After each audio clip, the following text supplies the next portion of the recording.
And apologies if my voice is a little bit croaky today. I think I left at row L at Twickenham yesterday, but all in a good cause.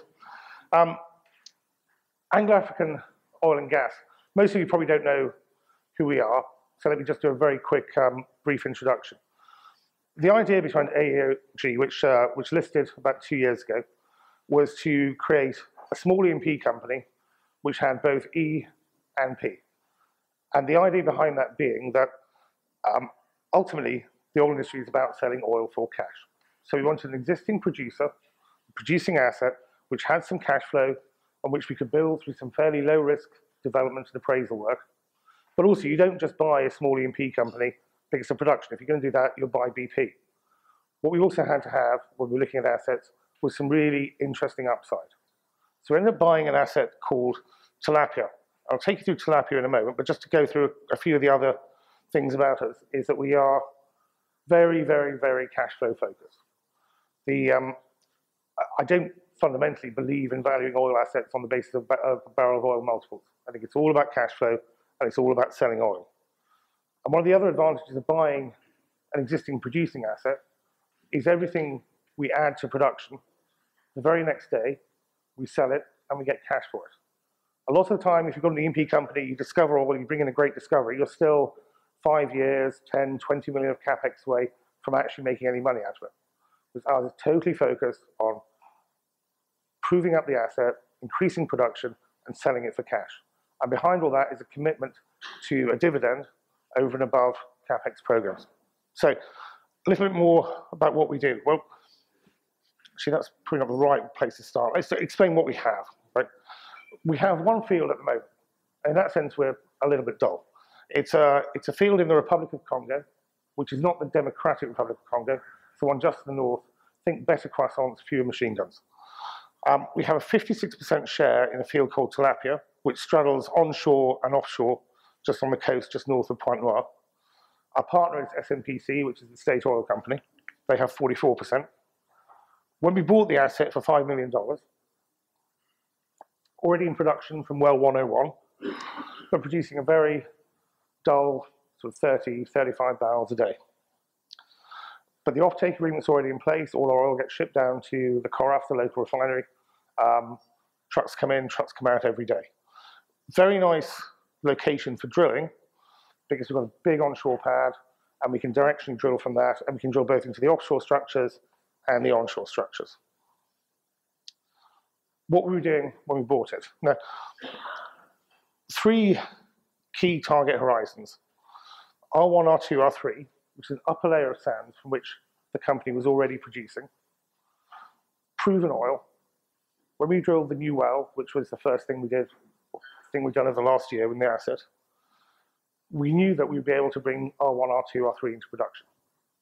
And sure enough, as we drilled the well through R1, R2, R3, we found oil. And we had a bigger oil column by about 60% than we were expecting. The next sands that we were targeting was something called the Mango sands, which is a largely onshore field, well known throughout the Congo, not particularly technically difficult to bring into production. We had some test data from before we bought it showing that there was oil there. It had a 60% chance of success in the CPR. The plan always behind all this was whatever happened below the Mango, we would be able to make a profitable oil company just out of R1, R2 and the Mango sands. But below that was a structure, largely offshore structure, called the Geno. The Geno is an interesting one because where our field sits, we're surrounded by New Age, ENI, Total. They're getting on average 5,000 barrels of oil per well from that field. For something we paid $5 million for, that is utterly, utterly transformational.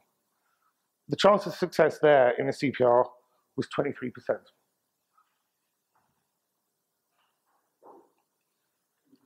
So the idea behind this first well was to go down, prove out the upper 2 layers, where we thought there was a decent chance of success, and see what we could find in the Geno. If I can be absolutely honest, standing here today, I did not think, certainly not in the first well, that we would get oil out of the Geno. I thought at best we would get some interesting information, and maybe on the second or third well. I thought we'd get there eventually. I didn't think we'd get there on the first try. But we actually encountered oil in all 3 layers. For something we paid $5 million for has spent about $15–16 million on developing. That's a phenomenal result. We're having the CPR on the assets redone at the moment, so we'll have a better view on reserve numbers and production side. But we had, as some of you may know, an interesting experience drilling the well, but fortunately coming out of it, it has completely exceeded all of our expectations. And where we are now as a company is we want to get this well into production as quickly as we possibly can, and then look at a full field development. I think that just sort of repeats everything that I've just said. Yeah, I mean, these are the results we got out of 103. 26 meters in the main go when we were expecting 10. 13 meters between R3 and the main go when we were expecting 0. 5 meters in R2 when we were expecting 3. And 12 meters in the upper part of the Geno. One thing actually we haven't really, I think, got across to the market is that we didn't actually go all the way through the Geno. The big bit of the Geno sits in the middle. It's the sandstone bit below the dolomite. We got to the top of that, and we can see it. The geo is pretty certain there's oil in that. We proved up the upper part, and there wouldn't be oil in the upper part without there being oil in the middle. But the big prize in the Geno will actually come on the next well. This well, we've decided, with the pressures we were encountering and with our issues with the rig, to actually just stop there. We'll do, later on this year, 104, and 104 will be a specific Geno well. But it's difficult, I think, to get across just how much this well didn't just do everything we hoped, it did so much more than we hoped. What we've got here is a field which has a lot of oil in 3 different horizons that's capable of producing at really serious flow rates. And critically, we've gone into a field, the value of which is absolutely massive. Yeah, New Age have booked 1.5 billion barrels of reserves in their bit of the Geno. Yeah, we're sitting right next to it, and we found oil. It's a phenomenal result. But we're not producing from the Geno from this first well, but partly because we need to upgrade the topside facilities to cope with production. So we're going to produce from the main go and the R2. Now, flow rate. What are we expecting from 103 in the main go and R2? We had a bit of a result there as well, because the pressures we encountered in R2 were exactly the same pressures as R2 was before it was brought into production in 101. We'd always thought it was probably a faulted section of the reservoir, and we now know that it is, which means that actually we can look at the original production profile for R2, and that's what we'll produce on this well, which means that we expect 103C to come online in April at around about 1,500 barrels per day. That's net free cash flow of $1 million a month. That is profitable across the whole company, G&A, etc., at around about a $17 oil price. That's serious cash flow. That's a serious result, and it's making us as a company. To make that kind of cash flow gives us the independence and the freedom now to look at developing this field properly, to look at other assets, and take the company forward. It could have all ended, it could not have been like this. It's an interesting thing, when you agree to do these conferences, there's quite a bit of a lead time. So I agreed to do these before I knew what the result of 103 was going to be. It could have been a much, much more uncomfortable experience. It is an enormous relief to be able to stand here and know that everything we hoped was the case of this well has come through. And that's kind of our story. It's really not more complicated than that. It's one asset. We've drilled a well to prove out the asset. We found all the oil we were hoping for and more. We have the production facilities. We'll bring this well into production in April. We'll then start planning for a well further in the year. That's what we're doing. Any questions? Do we have, here we are. Hello. Hi. What do you expect the decline rate to be when if you think it's going to kick off at 1,500 barrels of oil a day? It will decline. The Mango won't so much, because we're going to commingle between the two reservoirs. We're going to produce from both R2 and from the Mango. Mango should come on about 500 and then stabilize at 400. I'd hoped it was going to come on about 800, but the geos think about 500. R2 should come on at about 1,200 barrels a day, last for about 18 months at 1,200 barrels, maybe shorter, maybe longer. and then start a pretty quick decline down to a few hundred barrels a day, plateau at that for about 8 to 10 years, and then come off. Thanks.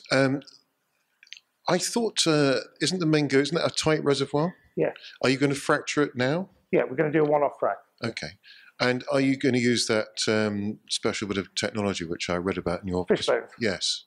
Yeah, I mean, it's a source of kind of constant debate. I mean, we all like it. We're a little bit nervous about being a test case for it, particularly on this well. I mean, frankly, our approach to this well at this point is no risks, right? Yeah, we've done the risky bit. And one of the reasons why we stopped where we did rather than going all the way through the Geno is we've got what we needed to get. We've got more than we were hoping for. So let's just do the thing that everybody else has done on these wells and do it in the same way and bring it into production. Yeah, SMPC, who are our partners on it, who incidentally owe us a lot of money, but different story. They have brought, I think it's 14 mango wells into production now. This looks exactly the same on the data as their other wells. They know exactly how it should be done. We did a big technical symposium with them a couple of weeks ago. This well, let's just do it the way that we know works, right? Maybe we could get another 200-300 barrels a day if we did it a different way. Maybe it wouldn't be so successful. Or we can try it on a future well, potentially. But I think on this one, let's just get the cash flow in the way that we know works. Are you using that rig to do the fracturing, or are you getting a workover rig to come over my dead body? No, we don't need to actually. We're going to use a Schlumberger fracking unit. So okay. Probably on the wireline. And when's that going to happen? As soon as possible. We'd already paid a deposit on it, and then Schlumberger broke the news because it's up in Gabon doing a bit of work. So at the moment, we're looking at towards the end of March, early following. That's the only thing that's holding up bringing it into production. As soon as we get the fracking unit down there, we frack it, immediately produce. I've got more questions, but I better hand Are you able to stay afterwards? Yes, I'll be here as well. So.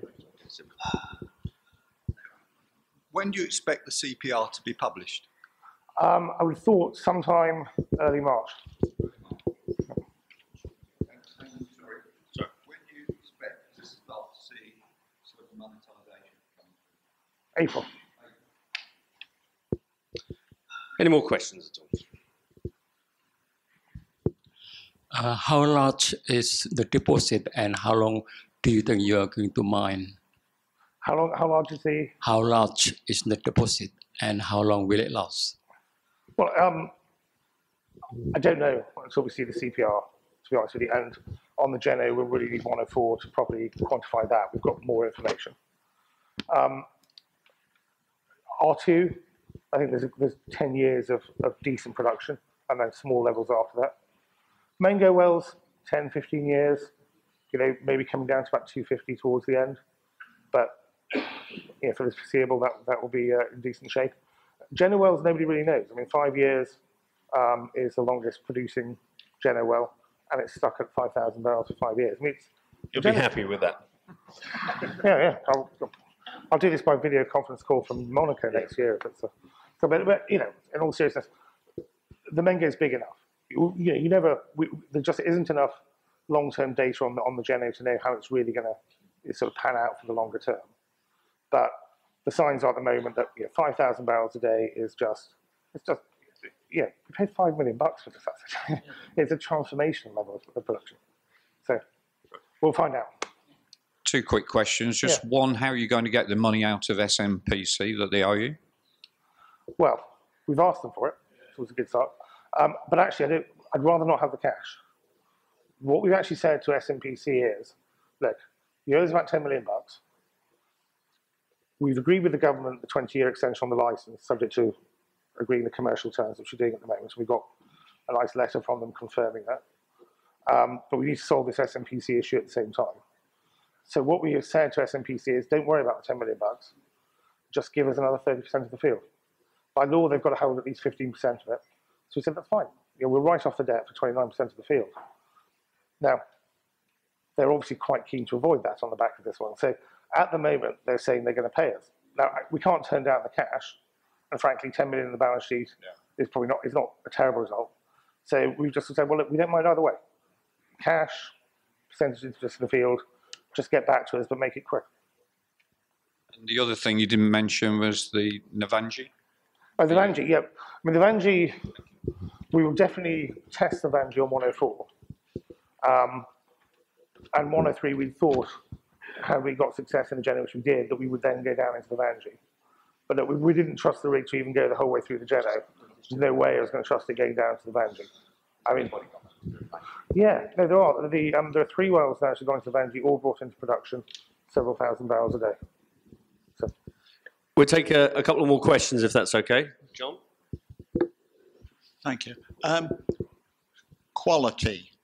What kind of oil have you actually got? I haven't seen anything about quality. How easy is it? How expensive is it to refine? Does it easily refine? Will there be ready market? It's 39 to 41 light sweet crude. At the moment, it all goes into the refinery in country in the Congo. We've been approached by a couple of the major players that if we increase production from the Geno and connect to the export terminal, they would like it for their refineries on the east coast of the US. And we get a Brent price for it. Okay, and just last question. Is there any remark, are you willing to say anything about your time factor? What sort of time table are you working to? What are your targets? Time for what? Sorry. Time for what? Time to production. April. You know, to this levels of production. Well, I mean, April to bring 103C into production, and we hope sort of 1,500 barrels a day plus. We would then like to drill 104 in August. That's the day we penciled in, but we haven't secured a rig yet. So, and we need to think about the pipeline, but that we want to get through bringing 103C into production, and then we'll sit down and really seriously fix the timelines and the budget for 104. So that's not today's issue. Despite rumours to the contrary, I don't have the begging bill out for 104 because I have no idea yet exactly when we're going to do it or anything like that. And of course, I want to get cash flow up. Right? So that's the immediate process. Fair to say the next 12 months are transformation. Yeah, if we can drill in August, 2 or 3 months to drill it, by the end of the year, we could have the Geno in production as well. This gentleman here. So I think it took a long time to get this rig on site. So how can you sort of say it would be August? Well, no, as I said, we've got it penciled in, but I don't know it'll be August, is the honest answer. It's a better rig market now than it was when we were looking about 18 months ago. The oil price, I once was chairman of a drilling company once in North America. And when the oil price was going like that, we had no spare rigs. Since the oil price stabilized and went like that, we had as many rigs as we could fit into the warehouse. And that's a little bit like it is. Now the price is sort of stabilized around about $60. There are rigs available. We're actually, interestingly, one of the rigs we're looking at the moment is a North American rig. It's a 2,000 horsepower rig. You get that shipped over kind of fairly easily at a price that's reasonably good. This was 1,000 horsepower. It was rubbish, and it wasn't powerful enough. And we actually had a welder on site, 16 hours a day, welding parts, rebuilding the rig for the people who own the rig. We're going to go for a 2,000 horsepower rig next time, maybe 1,500, but I'd prefer 2,000. If you're going to go down to the Vangie, I'd say there are inevitably risks you take when you're a small company and you do things. The important thing is to take the risks you want to take, not the risks you don't want to take. I do not want to take risks on having another powered rig. So next time I think we'll go a little bit above spec. We just have one more question. In your opinion, what's keeping your share price down at the moment? Because to be quite honest, your MCAP is crazy in view of what you've got. Well, answers on a postcard, please. I don't know. That's the answer. I don't know. I think we have a great asset here. We've proven it out. We have acquisitions on the horizon that fit with the strategy, and we're going to be very, very robust on the strategy. We're very kind of cash focused. And there's only so much I can do about it. I mean, there's no question. If you look at what we've got for 20 million quid of cash in, and you look around the market at what other companies have put that amount of capital in, it's night and day different. And there's no criticism of anybody else. Luck's involved and all sorts of things involved. I don't claim to be any great genius in this respect, but for whatever reasons we've got where we've got to, for 20 million quid, we've got something really good. So I don't know. But the only approach I can take is that, look, focus on production, focus on cash flow, sensible plans. Eventually, it has to sort of sort itself out. And I spent a long time running a private equity fund back in the day. I'm a big believer in cash flow. Forget accounts, it's voodoo. Look at cash flow. Look at what that actually means. You can't argue with cash flow. So what I want to go to is cash flow, and then we'll see what it's worth. Ladies and gentlemen, one quick question. Do you have enough cash to get into production at the end of April? Or are you going to have to raise more money between now and then? By hook or by crook, we have enough cash to get it into production. I'm not saying it's not comfortable, but we can get it there into production. Now, we've got to think about 104 in the future, but that's after 103. I think I've been kind of fairly clear on this, that the only thing that would drive me to getting to the markets again, and I won't rule it out, is an acquisition. If I had to do that, there's no way I'm going back to the markets to bring 103C into production. I have to build that bloody production system myself. James Berwick and I roll up our sleeves. We're not getting back to the market for that. Ladies and gentlemen, David Sefton, thank you. Thanks.